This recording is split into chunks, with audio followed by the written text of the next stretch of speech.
Land use at the airport and new art for the walls. Details from this week's Airport Commission meeting on this episode of Barnstable Today. It's Thursday, September 27th, 2012. I'm Sarah Colvin. The Airport Committee Land Development Ad Hoc Committee reports it's examining several parcels of land in and around the airport for possible new revenue streams. Committee Chair Don McLaughlin updated the Airport Commission at Tuesday's meeting. I met several weeks ago with Bud to look at all of the surplus land that we have.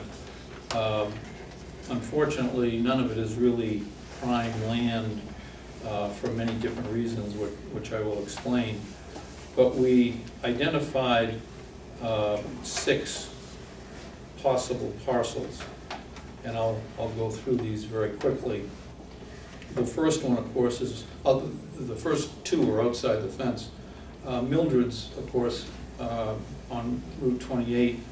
Ron is meeting with the town, and hopefully we'll have a response on the status of that by October 31st. The second one, of course, is Kmart, and that we have already determined is not for sale or lease until the lease expiration, which is 2024, which is 12 years from now. Inside the fence, there are 4 possible parcels. The first one is the east ramp, which we presently receive about $50,000 a year from the Steamship Authority. It's almost 12 acres, and that has some, of the 4, that probably has the best potential. The second one is near the Cape and Island Steel. There are questions of ownership and use is probably only for the abutter, but we will look at that. The third one is Independence Drive, where there are some severance parcels that possibly could be used by an abutter, but they're also in the runway clear zone.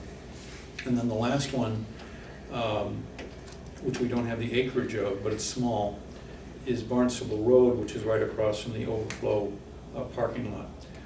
Now, I've looked at all of the information that Bud gave me, and all of these parcels have restrictions. So it really, if you're looking at it from a real estate point of view, these are not highly desirable parcels.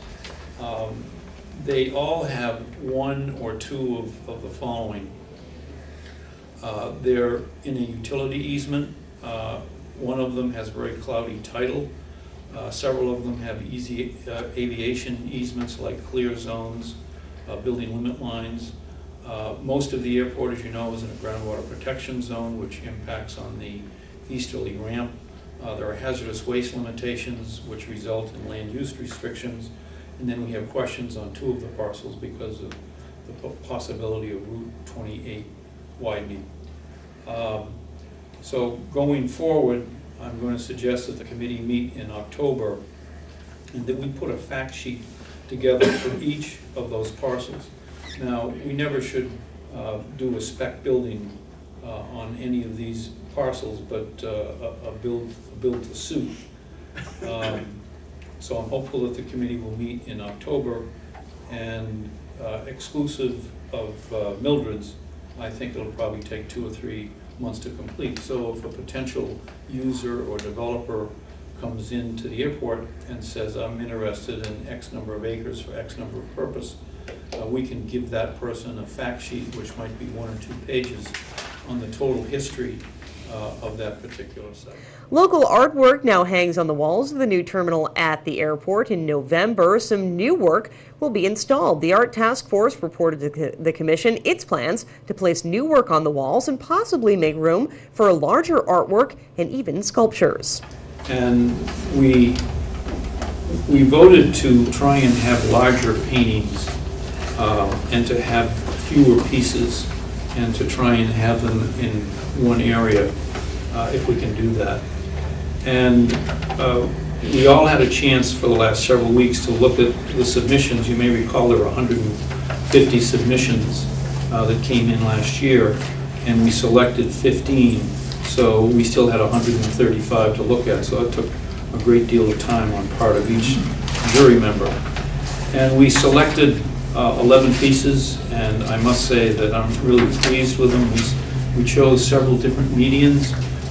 We have great diversity in both the art and the type of art, and I was very pleased with 10 of the 11, which I voted for. One I did not, but it was majority vote.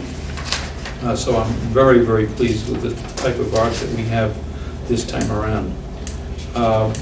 We are going to remove the art on November 2nd, and Michael Giaquinto, who's helped us before, will continue to do that, and he's an art curator himself.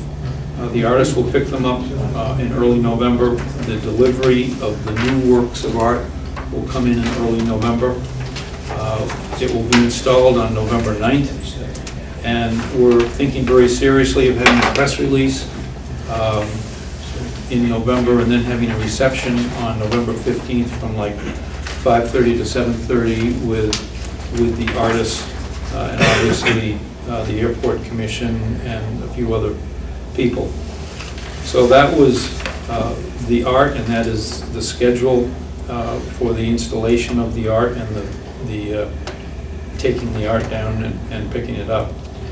The next thing, and there are two other things. The next thing we discussed were sculptures, and this airport lends itself beautifully for sculpture, particularly in the central part of the terminal, and then on the east end, particularly where all that glass is. So unfortunately, we only had about 6 submissions of sculptures back last year, or I'm sorry, in January of this year. We selected 4 of those, and we will install those in January. We still want to work with some of the sculptors. One of them would be suitable to go outside if we want to do that. The other 3 would have to be inside, but we are going to do a little bit more work, and probably we'll have a subsequent meeting. But we're very excited about being able to start to have sculpture in this building. And then finally, Howard Bonington has submitted some drawings of airplanes that he would like to see in this room, and this is really a BMAC function, so this wasn't even discussed. And I will pass these around. He has these on fairly large drawings, which we cannot accommodate in this room, but we certainly could get smaller drawings if it's the wish of the commission. He has a artist rendering of the Boardman Orlando flight, which I think we already have. He has Civic Air Patrol, which was back in World War I. Two, I mean. Then the first landing in Hyannis, which was the pilot Alton Sherman and John Griffin's great uncle in that airplane. And then third was planes that came in World War II for training of Navy bomber pilots. And then the last one is Amelia Earhart. So I'll just pass these around, and if you have any comments, this is something that Bud and I can work with Mr. Bonington on, but we've been impressed with his work, and he's done nice work, but obviously we won't be able to get what he would like, which would be 12 by 24. I would think more like 8 by 11 or something like that. So I don't know which way to go. So that's the report of the art jury, and Bud, I don't know if you have any additional comments you want to make. You know, 12 by 24 is really not that big, so that might not be too bad. Okay. You don't have a lot of space. Well, we haven't really. The full Airport Commission meeting can be viewed online at town.barnstable.ma.us.